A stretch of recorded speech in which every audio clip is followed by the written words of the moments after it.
Muito bem, vamos para o capítulo 2 do livro Teoria do Conto.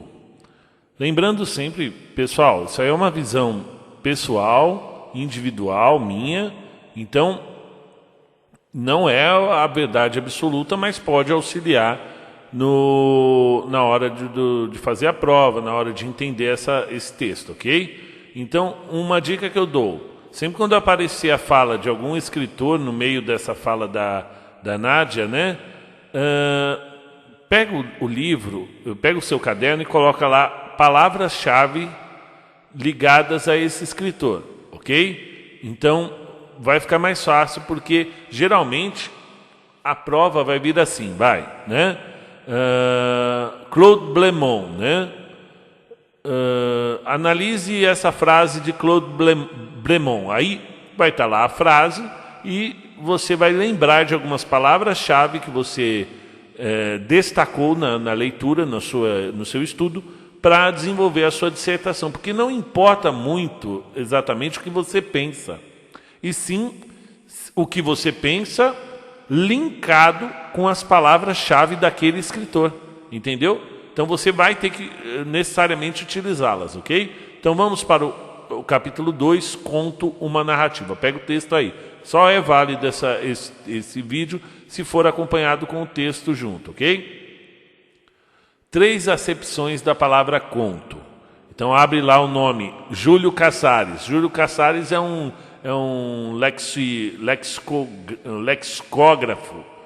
Na verdade, uma pessoa que um estudioso do sentido das palavras, né, das acepções das palavras.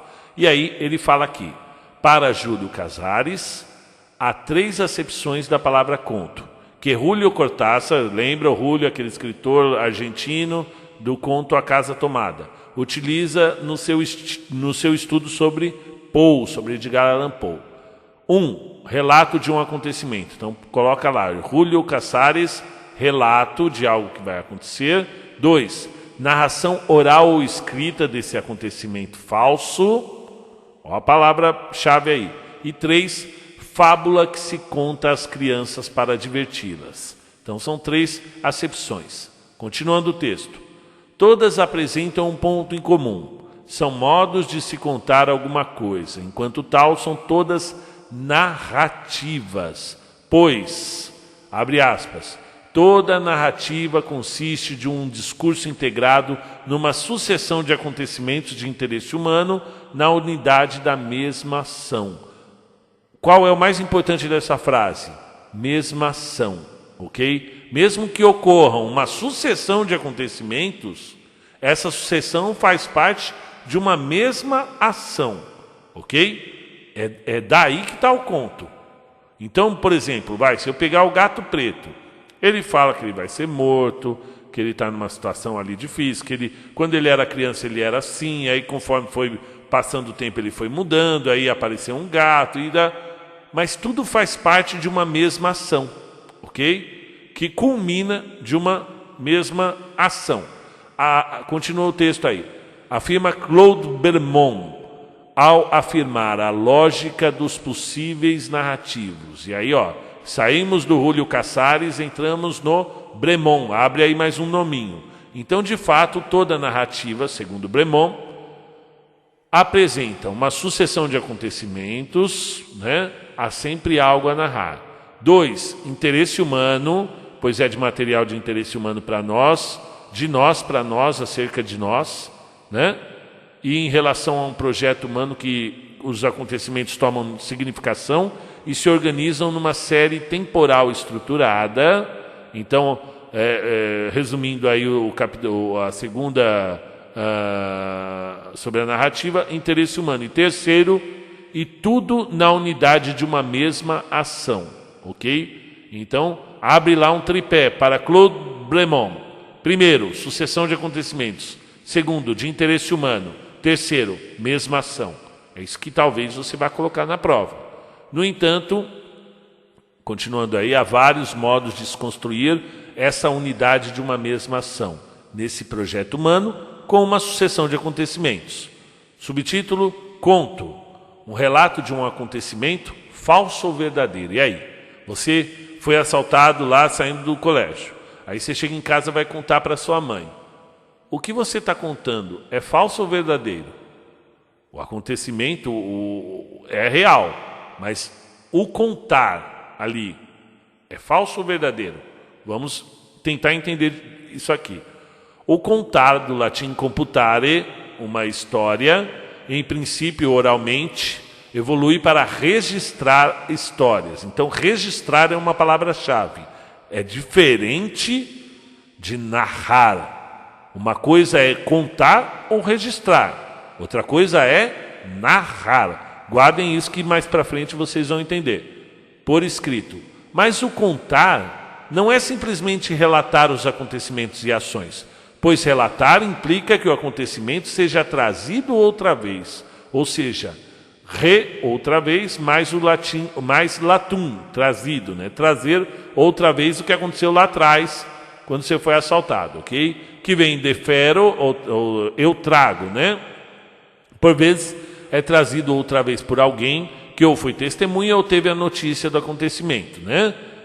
O conto, no entanto, não se refere só ao acontecido, ok? Relatar é uma coisa, agora o conto em si não tem compromisso com o evento real. Nele a realidade e ficção não têm limites precisos. Por quê? Um relato copia-se, um conto inventa-se. Ó, presta atenção que está aí a chave da coisa.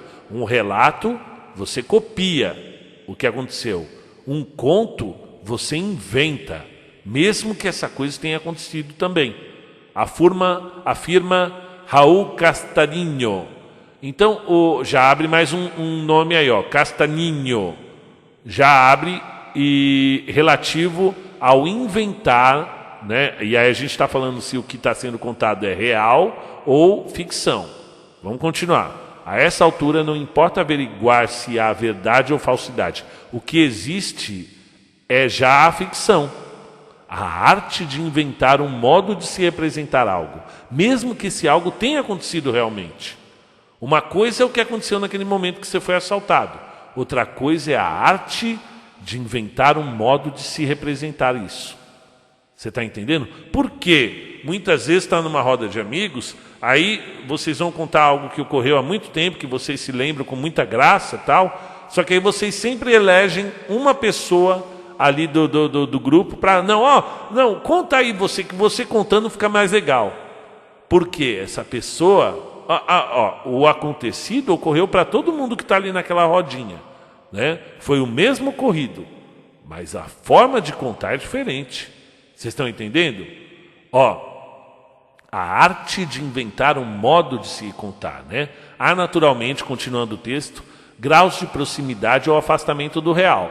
Há textos que têm a intenção de registrar com mais fidelidade a realidade nossa, mas a questão não é tão simples assim. Trata-se de registrar qual realidade nossa? Porque o acontecido, minha fala aqui, aconteceu para todo mundo na turma, a mesma coisa, estava todo mundo junto. Por que todo mundo prefere o modo de contar do João e não do José? Porque o João, ele registra a realidade do João, para contar aquela história, é toda enfeitada, tem entonação. Vocês estão entendendo? Volta no texto. A nossa cotidiana do dia a dia ou a nossa fantasiada? Ou ainda, a realidade contada literariamente, não estou falando literalmente, literariamente. Justamente por isso, por usar recursos literários segundo a intenção do autor. E aí que vai além do que aconteceu. Tem a intenção do cara que está contando. Que essa intenção pode ser artística. Entendeu? Sejam estas as de conseguir maior ou menor fidelidade, não seria já uma invenção? Não seria já um produto de um autor que as elabora enquanto tal? Há, pois, diferença entre um simples relato, que pode ser um documento, e a literatura. E aí, pessoal, vou abrir um parêntese aqui. O que é literatura? Né? Se a música é a arte dos sons, a escultura é a arte das formas, você pegar lá um pedaço de pedra e transformar numa arte. A dança é a arte dos movimentos. Você já assistiu A Morte do Cisne? Que bonito, conta toda uma história, sem falar uma palavra. E a literatura é o quê? A arte das palavras. Você pegar a palavra que está lá, crua no dicionário, no seu sentido original, literal, e transformar em literatura, no sentido artístico, ok? Então, continuando aí, tal como o tamanho, literatura não é documento, é literatura. Tal como o conto literário, né? Tal qual o conto, pois, conto literário tem que ter arte naquilo que está sendo contado, ok? Subtítulo, conto literário. A história do conto, nas suas linhas mais gerais, pode se esboçar a partir deste critério de invenção, que foi se desenvolvendo. Antes, a criação do conto e sua transmissão oral. Depois, o seu registro escrito. E, posteriormente, a criação por escrito de contos, quando o narrador, guarda essa palavra, narrador, palavra-chave, assumiu essa função, a de contador, criador e escritor de contos. Ele não está só contando, ele está criando uma forma de se contar, afirmando, continuando, então o seu caráter literário, né? Tem literatura onde tem arte. A voz do contador, seja oral ou escrita, sempre pode interferir no seu discurso. Ah, mas como que eu vou saber a voz no oral? Eu consigo ouvir. Mas como que eu vou ouvir a voz do narrador na escrita? Dá para ouvir. Entendeu? A voz dele é a forma como ele se dirige a você. Tem uma voz que fala no conto. Nem sempre é a voz do escritor. Às vezes o escritor elege uma forma de narrar. Elege um narrador. Pode ser ele um homicida, o narrador. Pode ser uma pessoa apaixonada. E nem sempre o escritor vai estar apaixonado. Nem sempre o escritor pode ser um homicida. Basta estudar aí Edgar Allan Poe. Tem hora que ele é um homicida, assassino, um psicopata. A voz do narrador é um psicopata. O escritor é outro. Entenderam? Então aqui, vamos lá, voltando. A voz do contador, seja oral ou escrita, sempre pode interferir no seu discurso. Há todo um repertório no modo de contar e nos detalhes do modo que se conta. Entonação de voz, gestos, olhares, ou mesmo algumas palavras e sugestões, que é passível de ser elaborado pelo contador, nesse trabalho de conquistar e manter a atenção do seu auditório. Ah, professor, mas como é que eu vou saber gestos e olhares do narrador na escrita? Você consegue pegar por meio de interjeições. Você está me ouvindo? Olha ali. Você não concorda comigo? Isso o narrador faz com você às vezes. Sabe quem faz muito isso? O Riobaldo. Riobaldo contando para o colega que foi lá visitá-lo, né? O que aconteceu, toda hora o Riobaldo. Aí você me pergunta, o que eu pensei daquilo? Ora, eu pensei isso e isso, aquilo. O Riobaldo no Grande Sertão Veredas faz muito isso e o Brás Cubas, no Memórias Póstumas de Brás Cubas, do Machado de Assis, faz isso também. É um tipo de narrador que tem gestos, tem olhares, tem entonação. Tudo você percebe na escrita. Voltamos aqui para o texto. Estes recursos criativos também podem ser utilizados na passagem do conto oral para o escrito. Então, o que é isso? Recursos. É isso, a entonação, é a fala, tal. Ou seja, no registro dos contos orais, qualquer mudança que ocorra, por pequena que seja, interfere no conjunto da narrativa. Mas essa voz que fala ou escreve só se afirma enquanto contista quando existe um resultado de ordem estética. Ó, a palavrinha-chave aí, estética, forma. Não basta o que aconteceu. É preciso também estar atento à forma que isso está sendo contado. Vocês vão perceber muito isso lendo A Hora da Estrela, da Clarice. Você vê que o narrador, ele tem todo um jeito especial, ele tem toda uma personalidade forte e ele não participa efetivamente da história, ok? Não é um personagem da história da Macabeia, mas ele é um personagem em si, o cara que conta a história.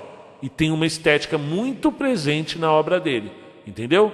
Vamos lá, voltando. Ou seja, quando consegue construir um conto que ressalte os próprios valores enquanto conto.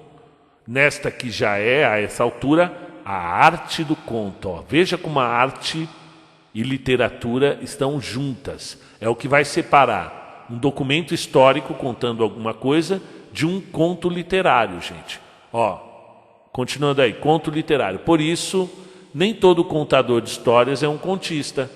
O contador de histórias, ele não se preocupa com a estética, com a forma de contar. O contista, sim, ele tem todo, né? Vamos lá, continuando. Estes embriões do que pode ser uma arte só se consolidam mesmo numa obra estética quando a voz do contador ou do registrador se transforma na voz do narrador. E aí você vai ter, abre aí no seu caderno, de um lado, contador, registrador, escreve aí. Do outro, narrador. O narrador é uma criação da pessoa. O do escritor, né, é já a ficção de uma voz. Então só o narrador da Hora da Estrela já é uma criação da Lispector, né? Você está entendendo? Ficção de uma voz. Ela criou uma voz, é igual o João que está lá na turma com os amigos e sempre ele que conta as histórias, porque ele criou um personagem para contar essas histórias. Quando está todo mundo reunido, conta aquela lá que a gente estava lá na praia, aconteceu e tal. O João, ele cria um personagem para contar essa voz, que é o narrador. Esse narrador é artístico, entendeu? Na feliz expressão do Raul Castaninho, você anotou lá, né? Raul Castaninho, que aparecendo mais ou menos, de todo modo dirige a elaboração dessa narrativa que é o conto. Você está entendendo? Muitas vezes o narrador ele não é o foco da coisa, mas tem hora que ele chama para ele, né? Você vai ler a Cartomante, o narrador ele tem ele tem uma personalidade. Ele cita às vezes o Shakespeare logo no começo do conto, né? Muitas vezes há coisas entre o céu e a terra que a gente não entende, né? Disse Rita a Camilo sem saber que estava vulgarmente, né? Citando Hamlet. Então só aí já é um efeito de estética do narrador. Ele aparece, ele é um personagem também, né? Voltando aí, estes modos variados de narrar por vezes se agrupam de acordo com alguns pontos característicos que delimitam um gênero.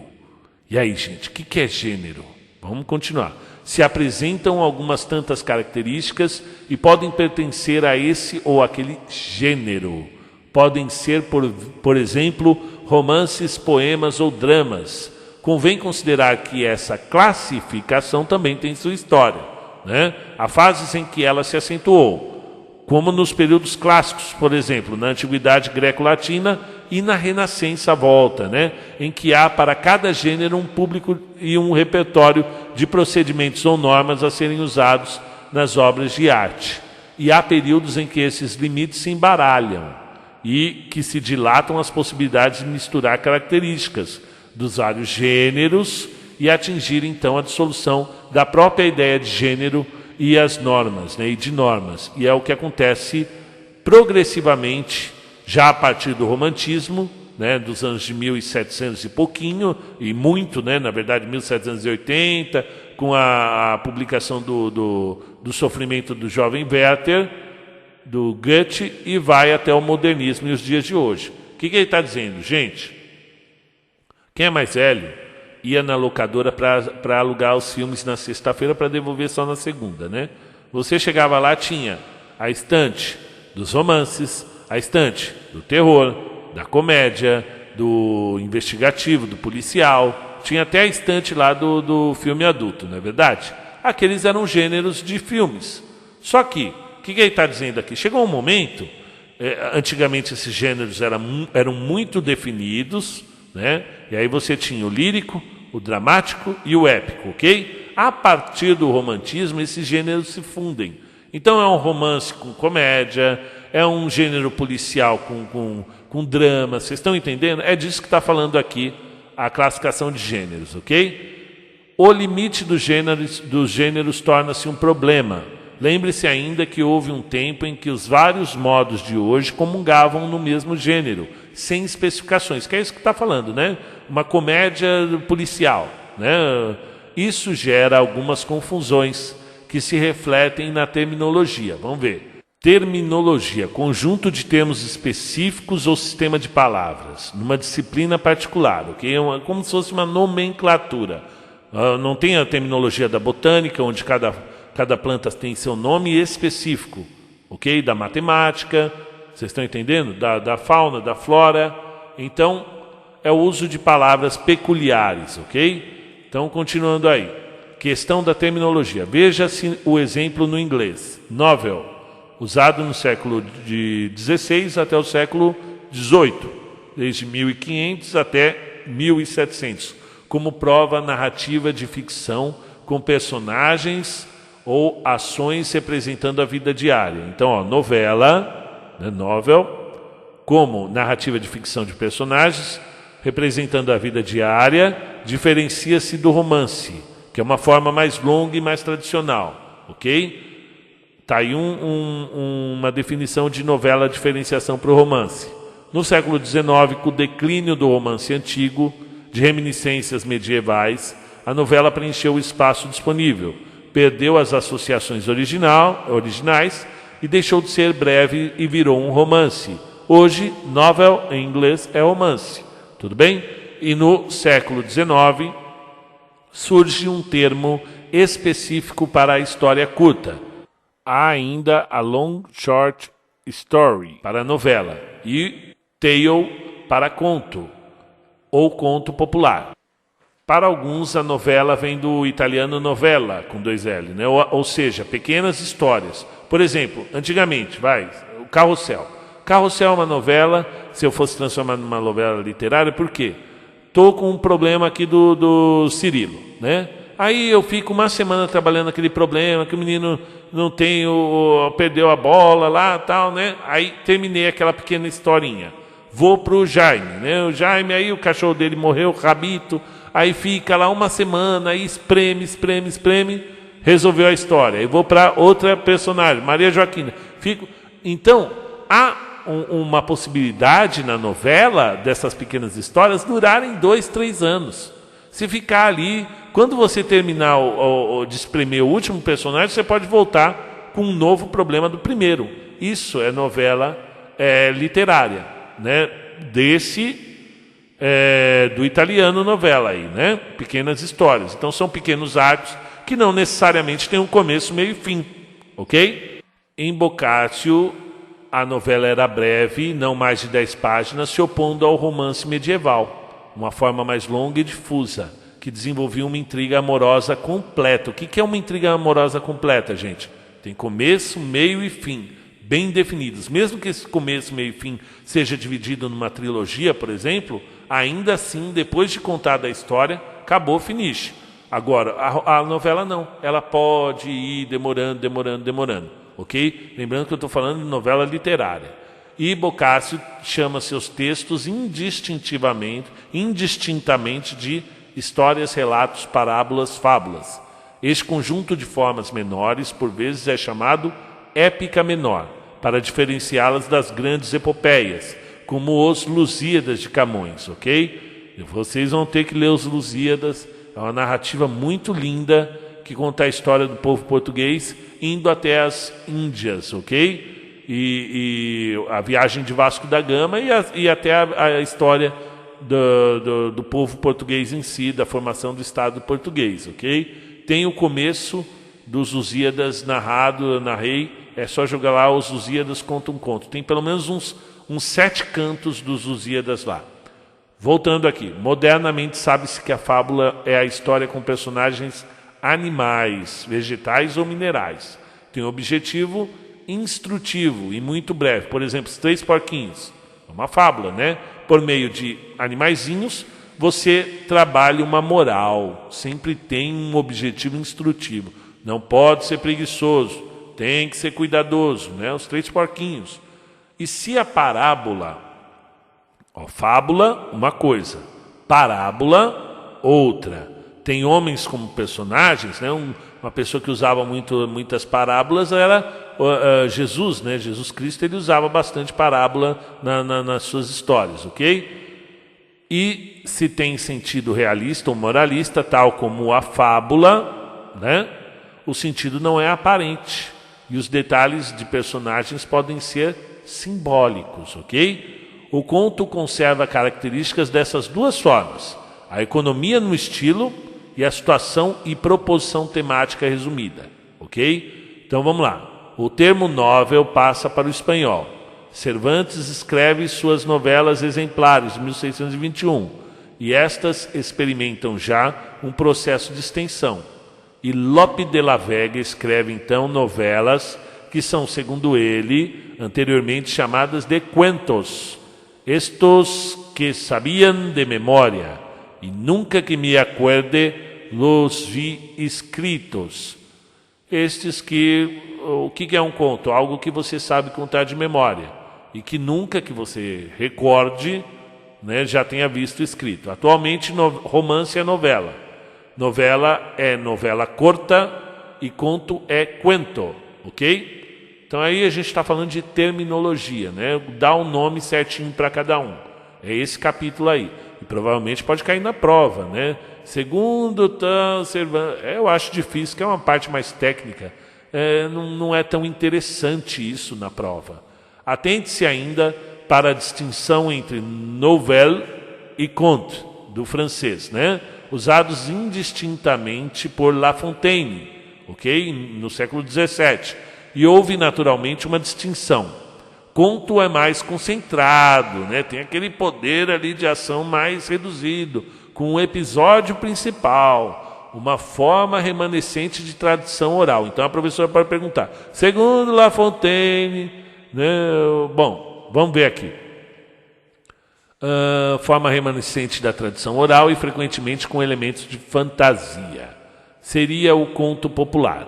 Né? Ó, você vê que está em itálico, não está em itálico conto popular ou conto à toa, né? É porque é uma fala do escritor ali, ok? A novelle seria a forma mais complexa, com mais cenas, apresentando uma série de incidentes para análise e desenvolvimento da personagem ou do motivo, ok? Mas a confusão continuaria. Maupassant, Guy de Maupassant, chama suas novelas de contes, né? De contes, né? Então, Guy de Maupassant já é século XIX, tá, gente? Hoje são os termos franceses que mais se aproximam do que temos em português. Gente, só abre um parênteses aí. Leiam uns contos do Maupassant que vocês vão adorar, são incríveis, ok? Guy de Maupassant.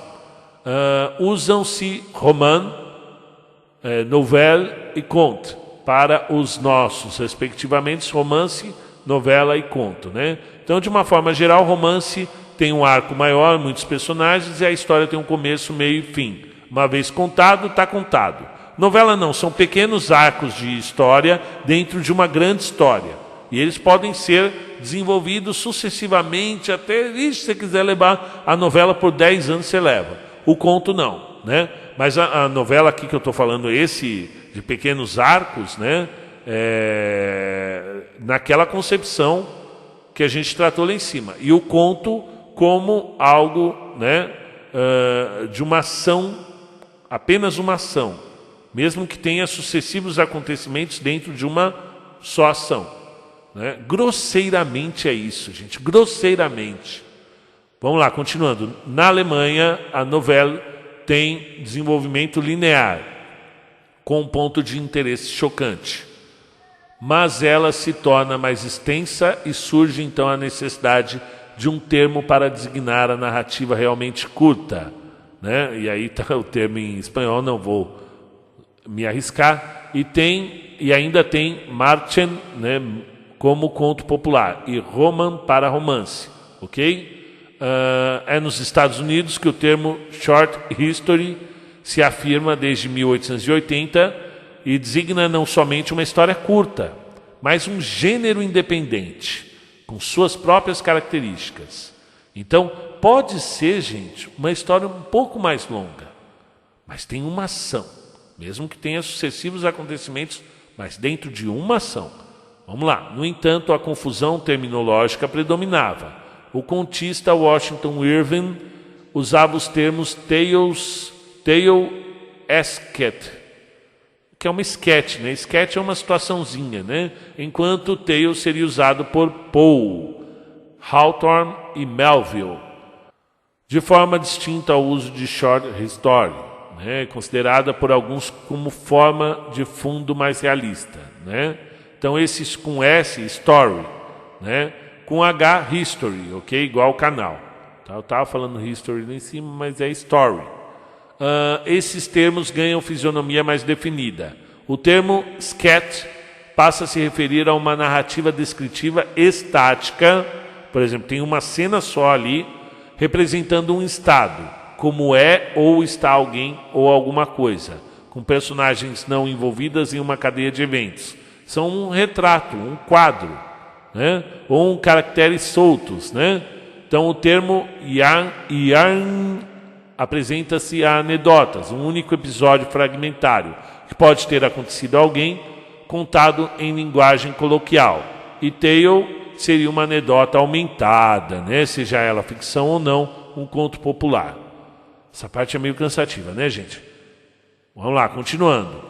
As formas híbridas, incentivadas no século XIX, podem conservar mais ou menos o caráter épico do conto, ok? O conto inverso continua ligado a epos, pois traz, segundo Raul Castagnino, um universo verbal, ó, coloca lá no Raul Castagnino, um universo verbal de imitações, lembra que ele já estava falando isso, né?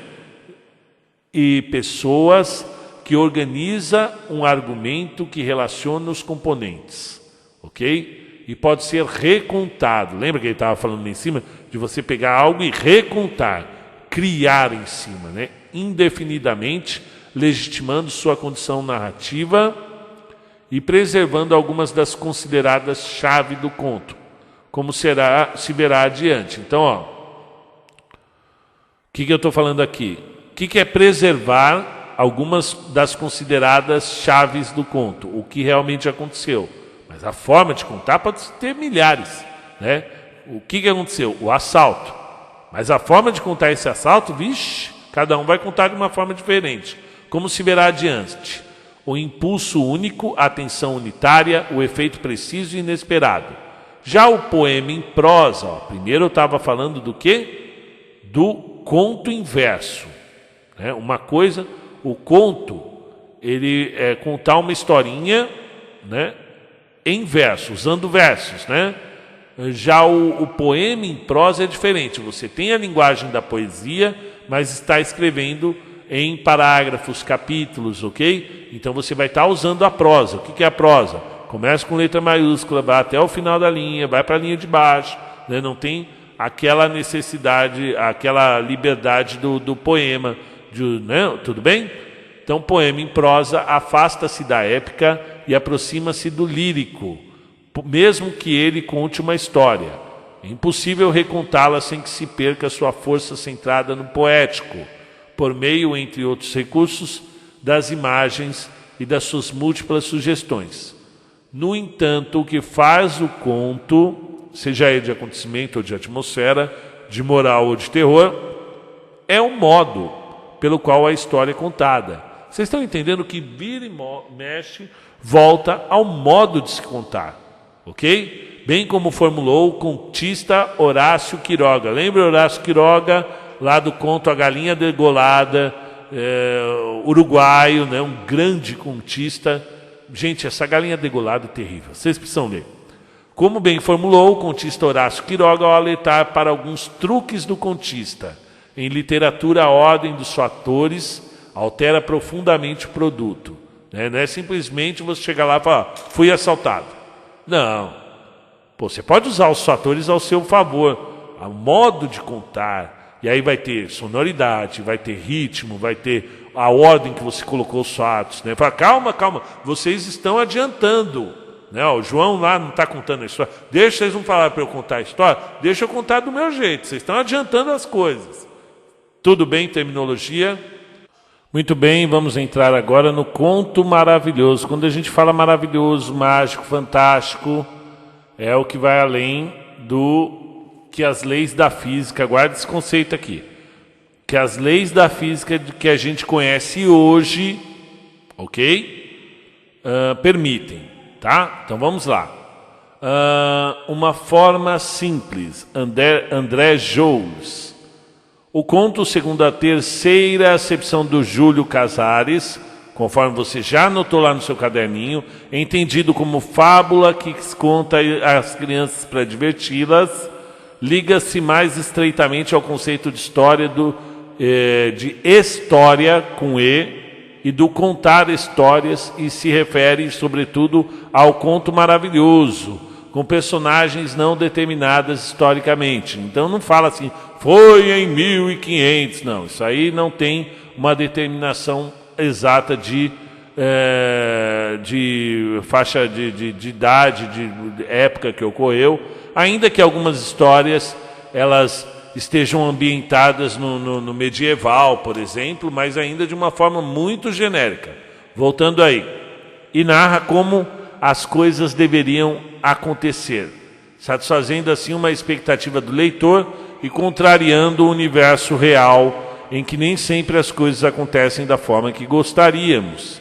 Este é o sentido que lhe atribui André Joules, para quem o conto, ao lado da legenda, saga, mito, adivinha, ditado, caso memorável e xiste, é uma forma simples. Então, olha só, pessoal, você pode depois, na pós-graduação ou no mestrado, se aprofundar mais em cada uma dessas terminologias, né? Legenda, saga, mito, adivinha, fábula, conto de fada, tudo isso é um amplo universo que você pode depois destrinchar com mais afinco, com mais profundidade, ok? Voltando aí, é uma forma simples, isso é, uma forma que permanece através dos tempos, recontada por vários sem perder a sua forma. O que sem perder a forma? O conto, né? Opondo-se, pois, à forma artística, elaborada por um autor, única, portanto, impossível de ser recontada sem que perca a sua peculiaridade. Ok? Então vamos ver. Este conto, segundo Joules, não pode ser concebido sem o elemento maravilhoso que lhe é imprescindível. As personagens, os lugares, os tempos são indeterminados historicamente. Não tem uma precisão histórica. Lembre-se do Era uma Vez, que costumava iniciar contos desse tipo. E o conto obedece a uma moral ingênua que se opõe ao trágico real, ok? Então você tem aí algo, uma moralzinha, por exemplo, não seja preguiçoso. Aí está lá os 3 porquinhos. Obedeça os mais velhos, está lá Chapeuzinho Vermelho, né? Não existe a ética da ação, mas a ética do acontecimento. Então, já abre aí no caderninho Joules falando sobre ética do acontecimento. E aí é capaz de, na prova, cair isso aí. Segundo Joules, o que seria a ética do acontecimento? As personagens não fazem o que devem fazer. Os acontecimentos é que acontecem como deveriam acontecer. Pode acontecer dessa forma na prova, ok? Vamos destrinchar novamente. Os personagens não fazem o que devem fazer. Os acontecimentos é que acontecem como deveriam acontecer. Este conto é transmitido, oral ou escrito, através dos séculos, porque pode ser recontado com as próprias palavras, sem que seu fundo desapareça. E aí as diversas possibilidades de você encontrar, por exemplo, o conto do Patinho Feio. Tem várias formas de se contar, né? Você tem várias possibilidades de leitura. Pelo contrário, qualquer um que conte o conto manterá sua forma, que é a do conto, e não a sua, que é uma forma simples. Daí o conto ter como características justamente esta possibilidade de ser fluido, né?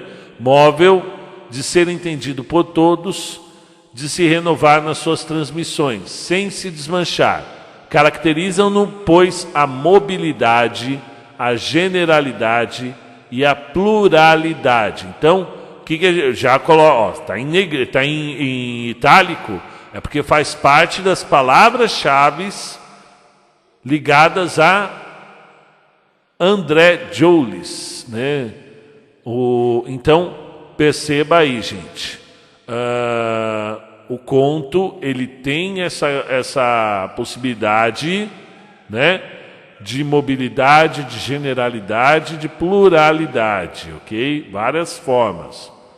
Novela é, para Jolles, a forma artística que poderia corresponder ao nosso atual conto literário, ok? Então, enquanto o conto, somente o conto, segundo Jolles, o que é conto? É uma forma simples. É igual você fazer o relato de algo que aconteceu, sem a intenção estética, ok? Sem aquela intenção artística. Por isso, ele é genérico, generalidade, ele é móvel, mobilidade, ou seja, pode ser contado dessa ou daquela forma, e plural, pluralidade, tem várias vozes que você encontra. Você encontra o Patinho Feio sob diversas possibilidades. Várias pessoas escreveram o Patinho Feio porque ele tem uma moral ingênua e cada um usando suas próprias palavras, né? Sem que o seu fundo desapareça, que é o patinho feio ali, né? Mas é uma forma simples. O conto, segundo Jolles, ok? Já a forma artística, aquela preocupação estética, para Jolles é novela. Vamos aqui, parágrafo. Novela é para Jolles a forma artística, que poderia corresponder ao nosso atual conto literário. Sempre quando eu falar literatura, literário, tem arte envolvida, tem preocupação estética, tem ritmo, tem sonoridade, tem todo esse tipo, uma preocupação léxica de criar algo artístico realmente. Então, continuando, porque a novela leva a marca do eu criador. É produto, segundo Jolles, ok? Segundo Jolles. Vai cair lá na prova. Novela é uma coisa lá no capítulo anterior. Nesse capítulo aqui, porque novela leva a marca do eu criador. É produtor de uma personalidade em ação criadora, que tenta representar uma parcela peculiar da realidade, segundo seu ponto de vista único, compondo um universo fechado, coeso, sólido. Ok? O que é coeso? É fechadinho, bem ligado uma coisa na outra, ok? Daí ela caracterizar-se por sua solidez, algo que é difícil de desmanchar, né? No parágrafo anterior ele falou da forma simples, né? Como mobilidade, genérico, plural. É fácil de você desmanchar e encontrar uma forma com as suas próprias palavras de contar uma história. Aqui não, sólido, peculiar. O que é peculiar? Vamos lá ver. Adjetivo, que é característico, próprio, inerente a algo ou alguém, ok? Muito ali dele mesmo, ok? Então, pode cair na prova dessa forma. Conto para Jolles, o que é? O móvel, mobilidade, o genérico, o plural.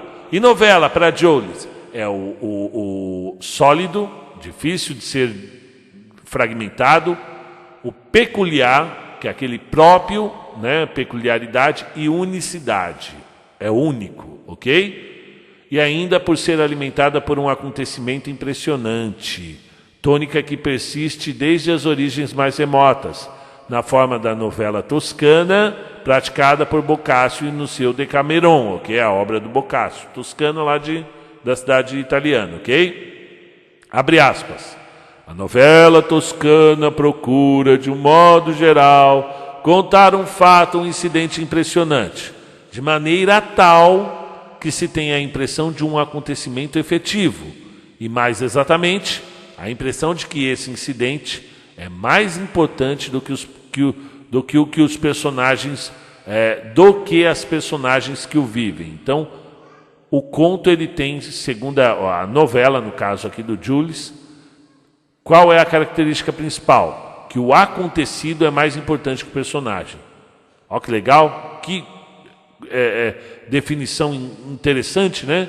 Continuando, nesse caso a novela, segundo Jolles, estaria próxima do chamado conto de acontecimento. Não importa com quem, e sim o que. Essa novela toscana adotou também o procedimento de narrativa de moldura, já que existia anteriormente e que vai persistir em muitas coletâneas de contos, ou novelas, aí no caso segundo Jules, né?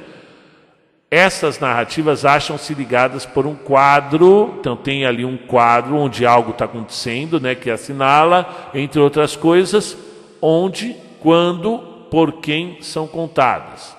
Pois estas novelas foram sofrendo modificações no século XVI e XVII, ou seja, houve progressiva separação entre elas e os contos, pelo abafamento da novela e afloramento dos contos. Os maravilhosos, que são registrados por Charles Perrault em 1697. Lembram Charles Perrault? Um dos pais da literatura infanto-juvenil, criador da Cinderela, criador do Barba Azul, do Pequeno Polegar, né? Bom, nos seus contos da Mãe Gansa, estes não são mais uma narrativa moldura, mas deixam transparecer um dos seus recursos. Perrault os apresenta como sendo contados por seu filho, que os ouviu contar por uma velha ama. Os contos maravilhosos são registrados também, e especialmente por Green, em 1812, em sua coletânea Contos para Crianças e Família, uma obra fundamental para a verificação dessas formas simples do conto, pois, de acordo com Jules, Jacob Green percebeu no conto um fundo que pode manter-se perfeitamente idêntico a si mesmo, até quando é narrado por outras palavras. Então, olha só, você já viu o Chapeuzinho Vermelho com 2 páginas, com 3 páginas, com 15 páginas, com 50 páginas. Tudo, você pode escolher várias formas de contar, e o fundo é sempre o mesmo. Então, o que ele está dizendo aqui? Esses contos fabulosos, Chapeuzinho Vermelho, Cinderela, Bela Adormecida, Rapunzel, Patinho Feio, Barba Azul, todos eles são contos considerados formas simples, porque a coisa em si, o acontecido, né, ele pode ser contado de várias formas, né? Não precisa exatamente uma forma fechada, né? Como, por exemplo, a Cartomante do Machado de Assis. Eu nunca li outra versão, eu só li aquela do Machado de Assis. Aquilo sim, segundo aqui, seria uma novela, né? Vamos ver. Conto simples ou maravilhoso e o conto artístico, e aí seria a novela, segundo ele está falando, que era chamada a princípio novela toscana ou de moldura, são, pois, 2 realidades narrativas diferentes. E você já entendeu uma e outra, não entendeu? Uma é o conto simples, genérico, plural, né? Segundo Jules. E o outro é, como ele falou aqui, peculiar, unicidade, né? Único, escrito de uma vez só para ser lido daquela forma, sólido, ok? Então, vamos lá. São, pois, 2 realidades narrativas diferentes. Um é sempre um, apesar das variações que nunca atingem o fundamento da sua obra. É bastante significativo esse seu poder de resistência, vencendo as variações possíveis, sem perder sua estrutura fundamental. O outro é sempre o outro, a cada narrativa que nunca se repete e que é peculiar ao seu único autor.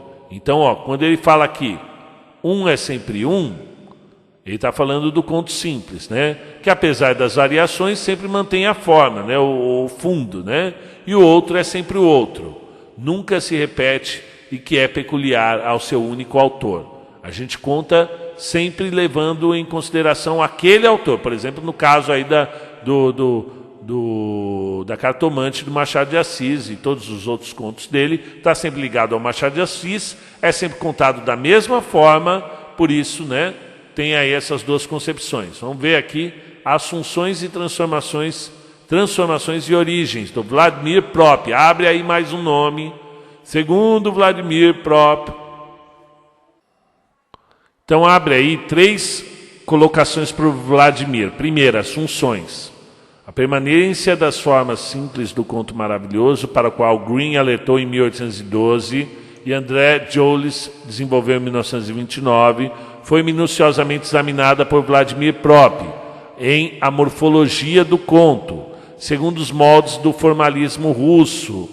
Estudou as formas para determinar as constantes e variantes dos contos, comparando com as suas estruturas e sistemas. Então vamos lá, né? Falou de morfologia, tem uma forma meio fechada aí, usou o formalismo russo para determinar as constantes. Então ali eles estavam tentando mapear, comparar as estruturas. Vamos ver, para Prop era preciso, antes de qualquer coisa, descrever os contos.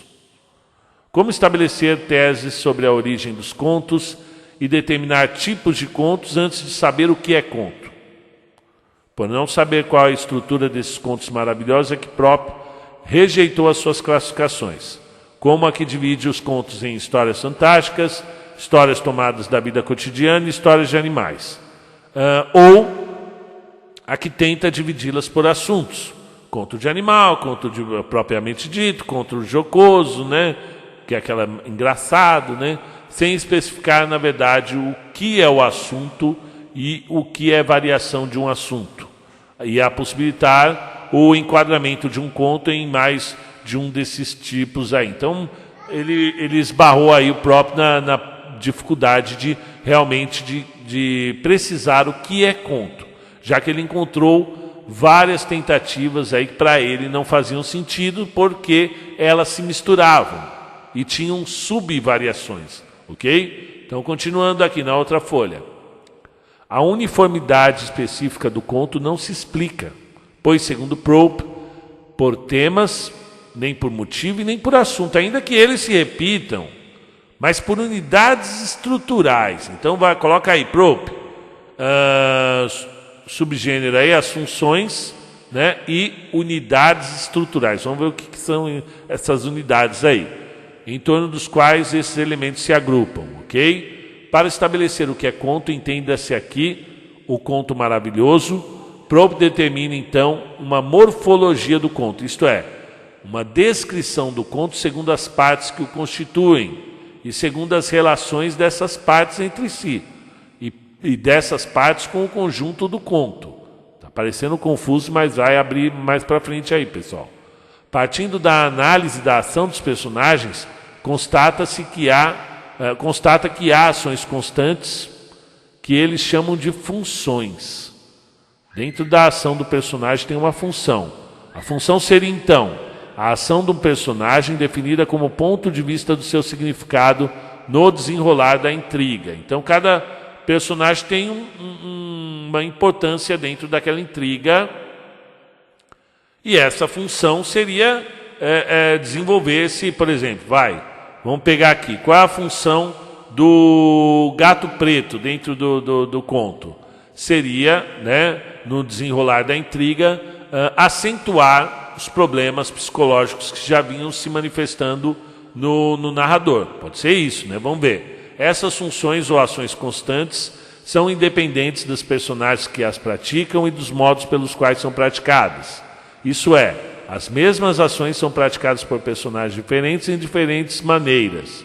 Examinando os contos russos, Prop encontrou cerca de 150 elementos que compõem o conto e 31 funções constantes, cuja sucessão no conto é sempre idêntica. O conto maravilhoso seria, então, o que apresenta essas funções em determinada ordem de sequência e que não se altera, ok? É possível que um conto não apresente todas as funções, mas é impossível que a ordem das funções que aparecem no conto seja modificada. Esses processos ou passagens de uma função a outra são os movimentos do conto, né? Então, por exemplo, se a professora perguntar, o que são, segundo Prop, os movimentos do conto? São processos de passagem de uma função a outra. O que é a função? São ações dentro do conto que têm um significado no desenrolar da intriga, ok? E a gente vai entender mais para frente, ok? Movimentos do conto. Então, vamos supor que dentro do conto o autor começa a fazer um movimento já preparando o ambiente já para o desenrolar. o ápice, para a finalização. Esse movimento do conto é as funções que ele está usando, ok? Vamos ver. Analisar o conto implica determinar também esses movimentos. Sabe quando você já começa a arrumar a carga no caminhão, está dirigindo, aí você dá uns toquezinhos para a esquerda, para a direita, para arrumar a carga lá em cima, né? Para ela se organizar, para você poder fazer a curva ali, né? É isso, você começa a dar esses toquezinhos dentro do conto para arrumar a carga do conto para você poder fazer o desfecho, fazer o final do conto, ok? Volta lá no texto. Basta nos lembrarmos de qualquer conto maravilhoso, ouvido na infância ou depois dela, para reconhecermos de imediato certas funções que Propp enumera num total de 31. Vamos ver. Em O Chapeuzinho Vermelho, há a função da ausência de um dos membros da família, o Chapeuzinho, que é a primeira função determinada por Propp. E há também uma ordem que lhe é dada pela mãe, ao engano da vítima, né, pelo lobo que irá devorá-la, e a salvação do herói pelo caçador, e a punição do antagonista, que é a morte do lobo. Então, cada um desses aí são funções, né? A punição do antagonista é uma função muito observada em vários contos, não é verdade? O engano da vítima, a salvação do herói, tudo isso é muito comum para uma porção de contos, principalmente contos maravilhosos, aí, que é o conto que tem uma moralzinha por trás, né? Assim como encontra 31 funções, Propp encontra também 7 personagens, cada uma com sua esfera de ação, que são o antagonista ou agressor, o doador, o auxiliar, a princesa e seu pai, o mandatário, o herói e o falso herói. Ixi, agora, né? Agora ficou legal, hein? Vamos ver. A essa altura, Propp pode afirmar o que é o conto maravilhoso. Podemos chamar de conto maravilhoso, do ponto de vista morfológico, a qualquer desenrolar de ação que parte de uma malfeitoria. Lembra lá a bruxa má do espelho, né? Fez tão mal para Branca de Neve. Ou de uma falta e que passa por funções intermediárias para ir ao acabar em um casamento, ou em outras funções utilizadas como desfecho. Que coisa antiga, né, gente? Que coisa mais ultrapassada. Como se a vida fosse chegar, né, ao casamento. Mas vamos ver aqui. Mas se tais funções viessem contadas em 1000 páginas, ainda continuariam sendo um conto maravilhoso? E aí? Voltamos novamente para a primeira questão. Quanto dura um conto? Propp não se preocupa com o problema da extensão. Está apenas interessado em determinar as ações e personagens constantes no conto maravilhoso que examina. Então, mais uma vez, eu estou respondendo para você. Se cair na prova, quanto dura um conto? É pegadinha, é cilada. Sai dessa. Não tenta falar quanto vai durar um conto. Você pode dizer aí, segundo Propp, uma forma de ganhar 10 lá com a professora. Segundo Propp, não se preocupa com o problema da extensão. O mais interessante é determinar as ações e os personagens constantes no conto, ok? Então, se for responder segundo Propp, ok? Propp, né? Vamos lá. As transformações. Então, já falamos da função, ok? Vamos falar da segunda vertente do Propp. O Propp, né?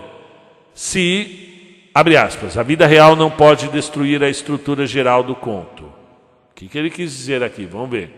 Ela modifica ou transforma o conto. É o que Propp examina no seu trabalho intitulado As Transformações do Conto Fantástico, né? Dos contos fantásticos.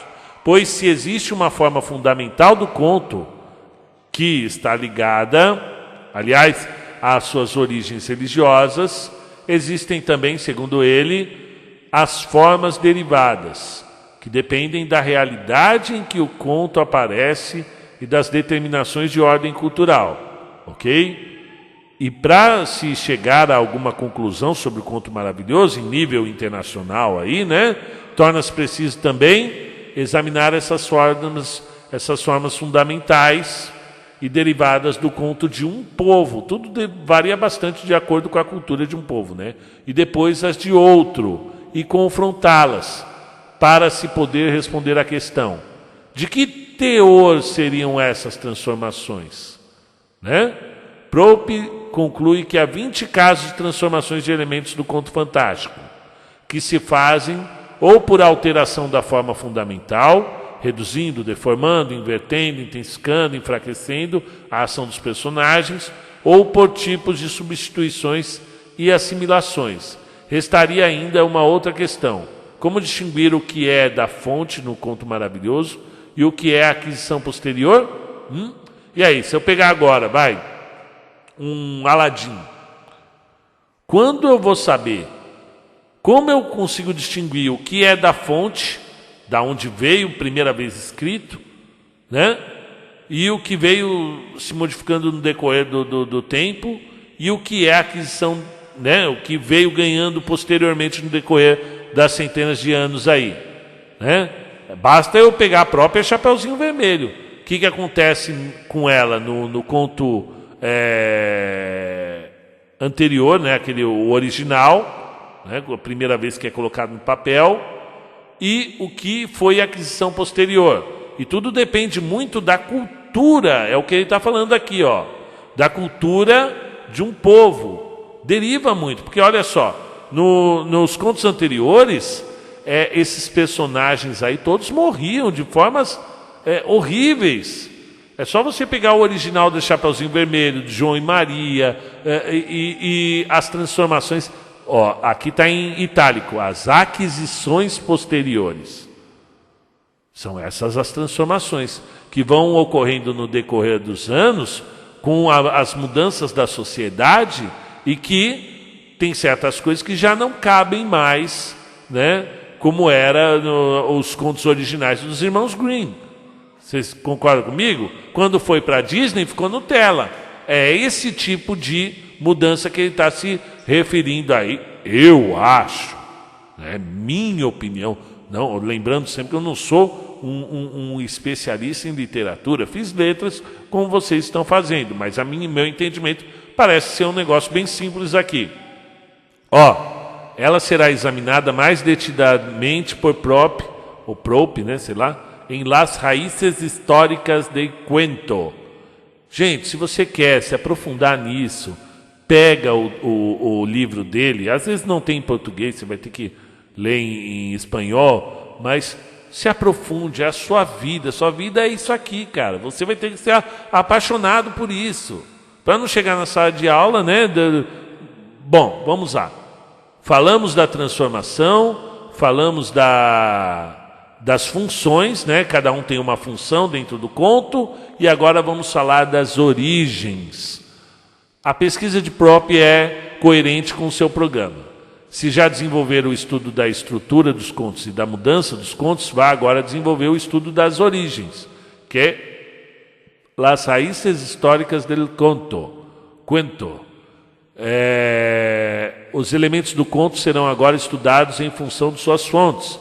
E ele reconhece duas fases da evolução do conto. A primeira, pré-história, né? Em que o conto e o relato sagrado, conto, mito, rito se confundiam, e entende mito no sentido de relato sobre uma divindade ou ser divino cuja realidade o povo vê, e rito como um costume e, segundo Engels, ou seja, como atos ou ações cuja finalidade é operar sobre a natureza e submetê-la.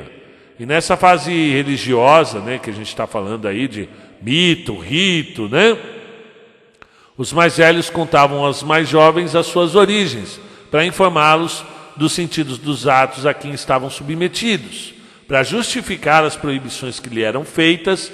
Por exemplo, né, o relato fazia parte de um ritual religioso, e aí era uma parte imprescindível, e havia a proibição de narrar alguma coisa, porque narrar estava imbuído de funções mágicas, que não eram permitidas a todos. Nem estes podiam narrar tudo, nem os próprios narradores podiam falar tudo. Então você tem essa tradição oral, né, de ensinar aos mais novos o que podia, o que não podia, por que não podia, qual é a função religiosa sobre isso, né, mitológica. Então, segundo Propp, o relato faz parte do cerimonial. Contar era uma cerimônia, do rito, está vinculado a ele e a pessoa que passa a possuir o amuleto. É uma espécie de amuleto verbal, um meio para operar magicamente o mundo, ok? Narrar e viver, mais uma vez, se acham estreitamente ligados, mas não como nas 1001 Noites, porque aqui narrar implica morrer. Em algumas tribos, o relatar implicava sacrificar uma parte da vida do narrador, apressando-lhe o final. Portanto, se não quisesse morrer, não contava. E se não se importasse mais com a morte, contava.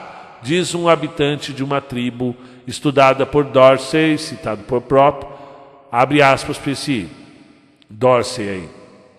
Sei que meus dias estão contados. Não há razão nenhuma para que eu não conte tudo o que eu sei.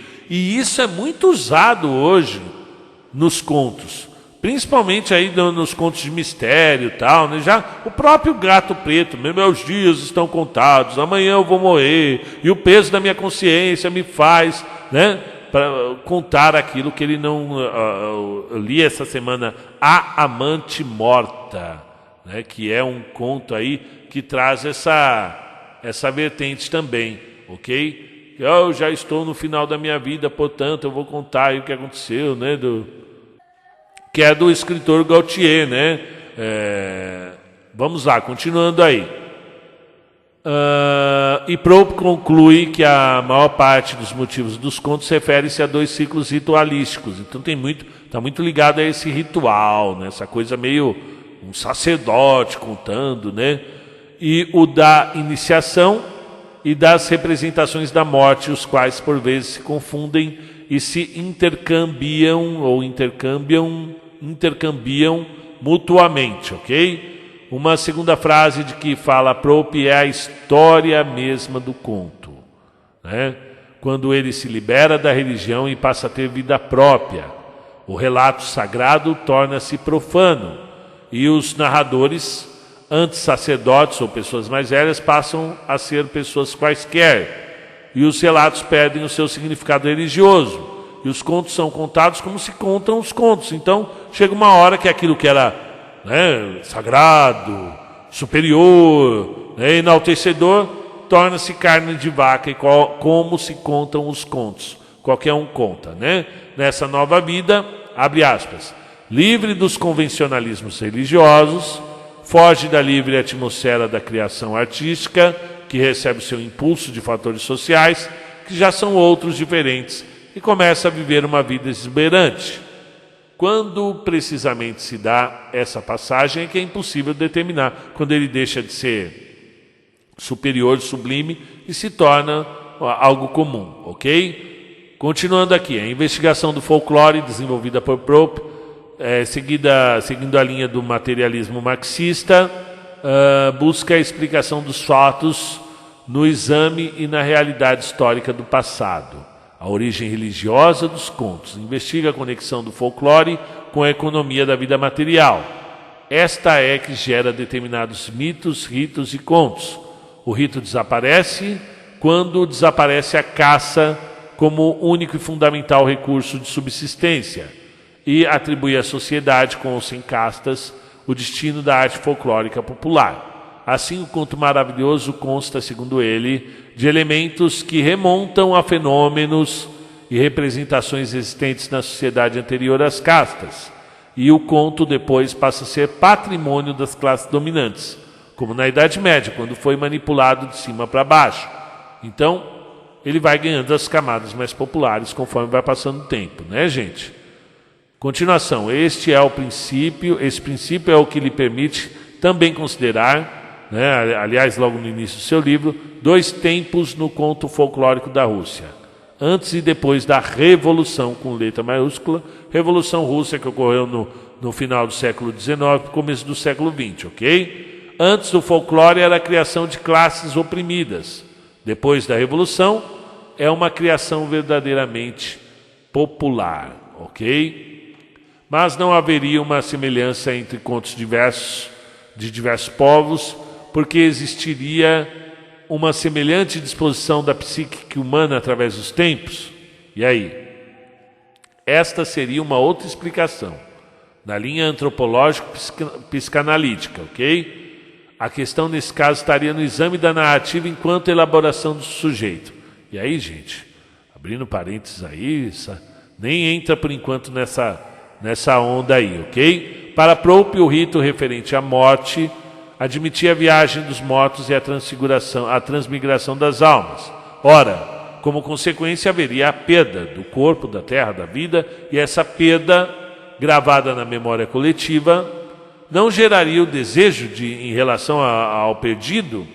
É o que alerta Adriano Rodrigues no prefácio à edição portuguesa, em que reconhece uma semelhança entre os princípios que regem as modificações do conto descobertas por Prope. Então aí, pessoal, tem a ver esse estudo do Prope, tem em português e é do Adriano Rodrigues, ok? Que inclusive fez o prefácio aí na edição portuguesa, ok? Então você tem redução e amplificação, por exemplo, e os processos de economia onírica examinados por Freud, o qual vai reconhecer os sonhos como uma forma de recriar a realidade.